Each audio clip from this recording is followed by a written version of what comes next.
Bonjour, bonsoir, bienvenue dans Écoutez ça, le magazine d'actualité de Zitata. Aujourd'hui, nous évoquerons le magazine Zist et puis nous parlerons aussi de l'exposition de Carla Rebello avec mon invité, Zaka Toto. Bonjour. Bonjour Barbara. Comment ça va? Ça va, ça va. Ça va bien? Bon, Bientôt les vacances. oui, oui, mais oui, pour toi, ça n'est pas les vacances. On voit ton beau t-shirt de la fabrique décoloniale. On va en parler peut-être tout à l'heure. Mais aujourd'hui, on parle surtout de Zist et de l'exposition que Zist organise. Alors, Zist, c'est quoi? Zist, c'est... Tu sais que j'ai appris ça avec toi. Je ne savais pas ce que c'était Zist. Hein. D'accord. Dans l'orange, tu peux nous dire En fait, le ziste, c'est un mot d'ancien français. Oui. C'est ce qu'on trouve en fait dans les agrumes entre le zeste, donc la peau, le zeste qu'on utilise pour faire manger, faire plein de choses, faire des punchs, et puis entre la pulpe. Faire des punchs. Faire des punchs, beaucoup faire des punchs, des margaritas, Oui, comme vous préférez. Et puis la pulpe, donc la chair du fruit que l'on mange. Et le ziste, en fait, c'est la membrane blanche que l'on trouve autour du fruit. Et en fait, c'est ce qui reste de la cellule en fait du fruit. Et je trouvais ça très intéressant parce que pour moi, il y a un petit côté inutile. Ça ne sert pas à grand-chose. Indispensable. Mais en fait, c'est la matrice du fruit, c'est ce qui fait le fruit. Et pour moi, c'était une belle métaphore, une belle idée de la culture. Finalement, c'est indispensable, même si on ne s'en rend pas toujours compte. Pour moi aussi, c'était une idée de faire monde. Hein. Le ziste, quand on l'enlève souvent, par exemple dans une mandarine, ça fait un peu comme un parchemin, comme une carte. Et le fruit étant comme ça fait un peu comme une carte du monde aussi. Donc, quelque part aussi, c'était un peu de tracer des lignes de l'imaginaire, de nouvelles lignes de l'imaginaire, de mettre en lien aussi des espaces, parce que Zist, s'est créé en Martinique. Hein. Donc, quand je suis rentré en 2017-2018, l'idée de rassembler comme ça des auteurs de Martinique, de Guadeloupe, de Guyane, de la Caraïbe, de la diaspora, mais aussi de d'autres espaces dans le monde qui, je pense, avec qui nous avons beaucoup de connexions, étant donné la nature même de notre société, la nature même de nos problématiques. Alors, résultat, on a des photographes cubains, voilà, donc c'est pluridisciplinaire. C'est ça. Et donc vous existez depuis 2018, vous en êtes au 23e numéro. 23e numéro, bientôt 24. Bientôt 24, donc le 23e créolisation. On en parle aussi tout à l'heure. Donc c'est des contributions diverses. Donc c'est des intellectuels, on peut dire ça? Oui, des intellectuels, des écrivains, des photographes. Il y a toujours une très belle photo en couverture. Mais cette revue, ce magazine n'est pas papier en fait. Hein. N'est pas papier. Alors on a une contrainte qui est celle de l'impression. Hein. Zist est créé, c'est une entreprise qui existe en Martinique. La problématique de l'impression, mais aussi de la logistique, hein, tout simplement de gérer des stocks, elle n'est pas évidente ici. On n'a plus vraiment d'imprimerie pour le moment, donc produire de l'imprimé, ça revient très cher. Ça veut dire de le faire en France et de le faire revenir. Ce serait juste, c'est un non-sens. Et puis, on a aussi cette logique finalement de l'Internet, ce que ça permet. On est lu en général, en moyenne, dans 35 pays quand même. On a eu plusieurs centaines de milliers de lecteurs, on approche même de plusieurs millions de lecteurs en 4 ans, sur ce qu'on publie sur le site, gratuitement.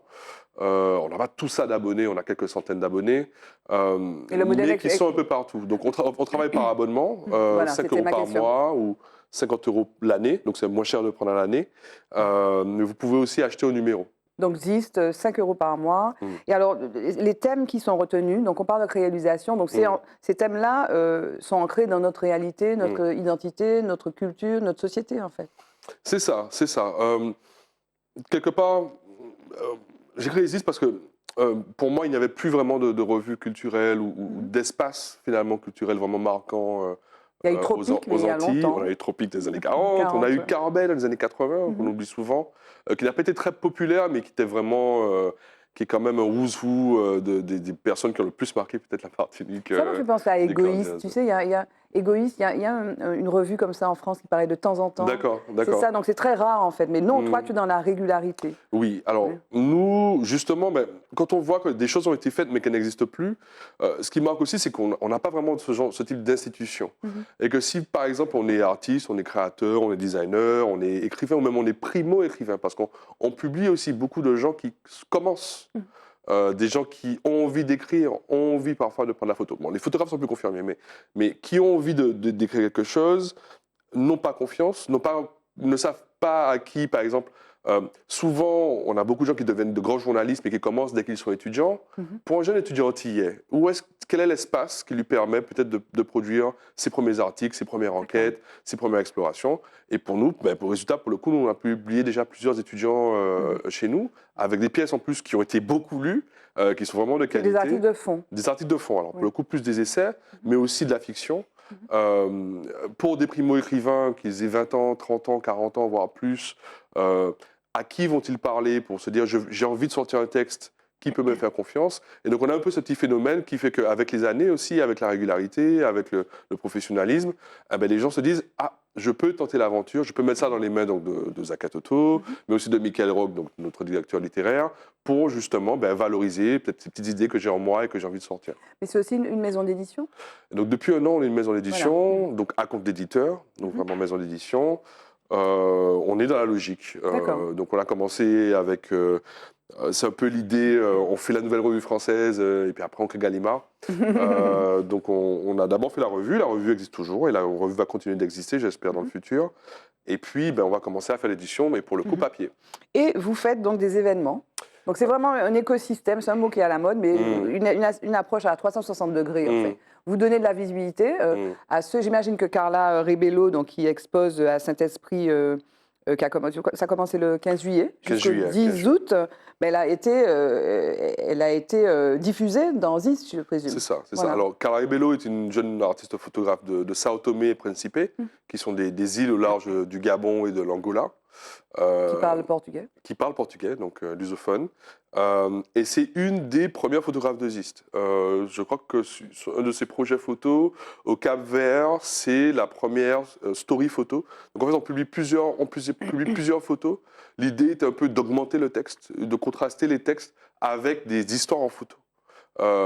Et ça s'est fait très facilement. Et donc on a trouvé des gens en fait qui faisaient des photoreportages dans des espaces qui nous ressemblent, qui sont parfois différents, qui font écho aussi aux textes, aux histoires, aux essais qu'on publie, et qui donnent aussi une certaine facture visuelle au projet. Mais tu l'as connue où, Carla Rebello? Alors Carla, on s'est connus, on était tous les deux donc, immigrés à Taïwan. Elle était étudiante, elle est ingénieure en aérospatiale.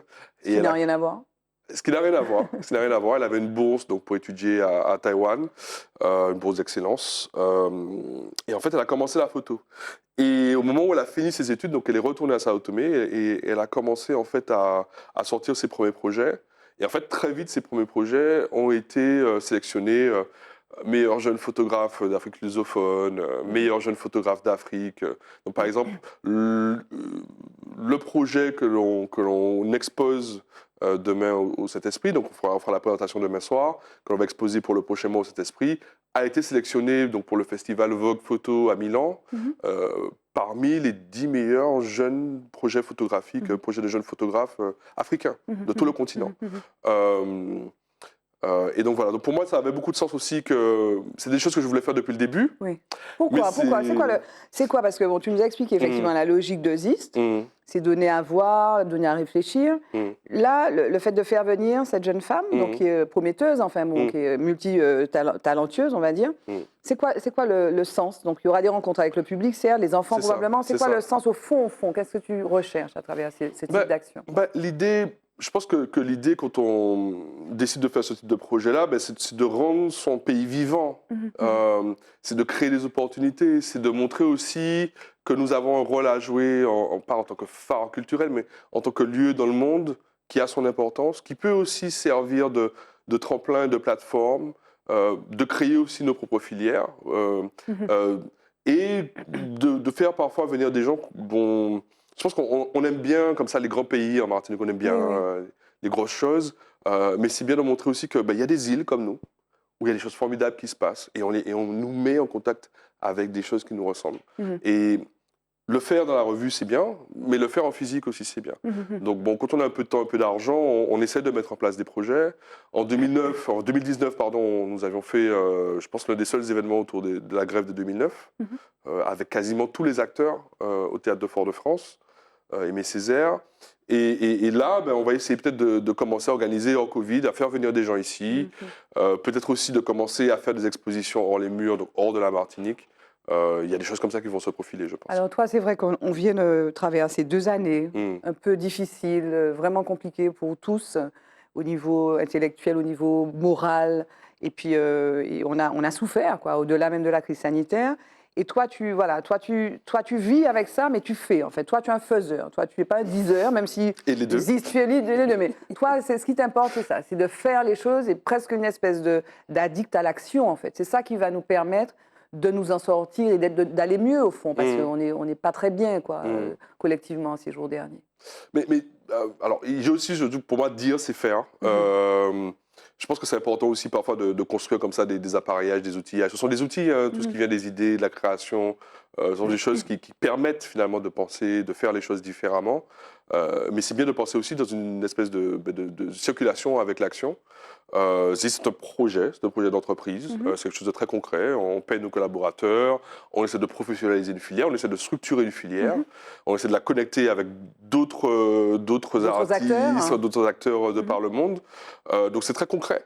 Et en même temps, on parle de culture. Voilà. Et je pense que chez nous, on a ce petit schisme, hiatus, où on est à la fois une petite île de 400 000 habitants, on n'a jamais été beaucoup plus que ça, qui produit génération après génération des artistes, des auteurs, des gens extraordinaires, brillants, des penseurs brillants, connus dans le monde, vraiment. Et en même temps, on n'a pas de maison d'édition, on n'a pas de vrais studios de musique, on n'a pas de studio de cinéma, on n'a pas finalement les structures qui permettent de régulièrement de faire ces gens-là vivre chez nous, se réaliser chez nous. Donc nous, on essaie de faire ça un peu pour la lecture, pour le livre, pour la création littéraire. Quoi. L'idée, c'est pas seulement de parler, l'idée, c'est de se dire que dans 10 ans, on va réussir à ce que ZIS représente une dizaine d'emplois, qu'on puisse faire venir, qu'on ait des jeunes qui fassent de l'édition, qu'on ait des auteurs qui puissent être payés et vivre de leur travail, et en fait, que tout cela soit possible aussi depuis chez nous. Et alors, ton t-shirt, La Fabrique décoloniale, tu es aussi membre de La Fabrique décoloniale, qui est une volonté, notamment autour d'historiens, mais pas que, d'auteurs aussi, de penser autrement notre rapport à nous-mêmes et à la France aussi, au monde, non? Tu peux nous en dire un mot? La Fabrique décoloniale est née il y a 2 ans maintenant, pile, presque, dans le contexte à la fois de la destruction de statues, mais un peu aussi la montée de la violence qui se passait, je pense, pendant les grandes vacances il y a 2 ans. L'idée, c'était de rassembler des artistes, des intellectuels, des chercheurs, des gens lambda, des agriculteurs, autour de l'idée justement qu'il faudrait qu'on apprenne à faire les choses ensemble aussi. Que certes, il y a des actes de résistance peut-être qui sont plus visibles, plus impactants médiatiquement, mais que pour nous, l'idée, c'est aussi de s'inscrire dans un travail de collaboration entre nous, de co-construction, d'essayer de créer justement cet esprit de « allons fabriquer ». Finalement, cette décolonisation. Allons la faire en faisant des projets concrets. Donc voilà, donc on existe depuis 2 ans. On a eu beaucoup de choses qui ont été compromises par le Covid. Là, pour le coup, l'idée, c'est aussi de réinstaller dans la vie au quotidien en Martinique des espaces de dialogue, des espaces de débat, des espaces de contradiction, mais aussi proches des gens. Donc pas les choses forcément sur Internet, même si on en fait. Et puis aussi... Mais ce sont des choses qui ont déjà commencé? Oui. Alors, on a donc fait un débat sur les statuts, mais bon, c'était un peu un webinaire en réduit en décembre 2020. Nous avons organisé une série d'événements. Nous avons organisé un colloque international aussi, donc sur décoloniser les mémoires de l'esclavage avec l'Université des Antilles, l'Université du Mans. Nous avons fait quelque chose en mai sur le shelchérisme. Et en fait, nous préparons avec différentes communes en Martinique, le Prêcheur, Fort-de-France, le Lamentin, le Saint-Esprit, on espère d'autres, des événements qui, je pense, vu qu'on sort à peine du Covid, qui vont se dérouler, je pense, l'année prochaine, autour de problématiques clés, aussi autour de moments clés. Et puis l'idée, c'est de faire les choses différemment, que ce soit plus ludique. Donc d'écrire, en fait, aussi une autre manière de faire, finalement, comment on réfléchit. Oui, parce qu'il faut toucher les jeunes, notamment les jeunes générations. Il y a un vrai enjeu, finalement, sur la méthode. et les supports, c'est ça. Le séminaire, le cours, ça a ses limites. C'est très bien, parce que des fois, il faut apprendre des choses, mais il faut qu'on trouve une nouvelle manière en fait, de converser. Et il faut qu'on trouve en fait, aussi des espaces physiques où on fasse ça. Il faut aussi que je pense que quelque part, le Covid a un peu accentué ça. On a perdu cette habitude de se rencontrer, de se mélanger. Interclasse sociale, intergénérationnelle. Et donc, il faut qu'on retrouve un peu cette espèce de mélange, de lien entre nous. Y compris physique. Tout à fait. Donc, on a fini. Donc, on rappelle que on n'a pas parlé de créolisation. Donc, on invite les téléspectatrices et téléspectateurs à aller sur la revue ZIS, c'est zis.co. Zis.co, tout à fait. Et puis, donc, on rappelle l'exposition de Carla Rebello. Tout à fait. Donc, tu peux nous dire où et puis, Alors, à la médiathèque Alfred Melon-Dégras du Saint-Esprit. Elle a commencé donc, depuis le 15 juillet. Elle va se dérouler jusqu'au 10 août, aux horaires d'ouverture de la médiathèque, en semaine et le week-end. Et donc, mardi 19 juillet, dans l'après-midi de 15h à 17h, nous faisons un atelier photographique avec la photographe auprès des jeunes, entre 11 ans et 17 ans. Et à 19h, nous faisons une présentation, donc toujours dans la médiathèque, avec l'artiste. Nous allons un peu expliquer la nature du projet, etc. Donc c'est un projet photographique qui s'appelle Hardboiled Wonderland. Un peu compliqué à traduire, mais je pense que c'est la jeunesse bouillonnante finalement de son pays. C'est un peu aussi, je pense, sa version du paradis absurdement raté d'Aimé Césaire, qu'elle ne connaissait pas cette expression, mais elle a eu la même idée, finalement, pour parler de la jeunesse de son pays. C'est un projet magnifique, il y a beaucoup d'amour, beaucoup d'empathie, finalement, pour les jeunes de son pays, et les photos sont magnifiques. Donc, je vous invite à venir nombreux demain soir à 19h pour la présentation. Merci Zaka-Toto, merci à vous de nous avoir suivis dans Écoutez ça. Je vous retrouve dans une prochaine émission. Restez sur Zitata, à bientôt. Merci.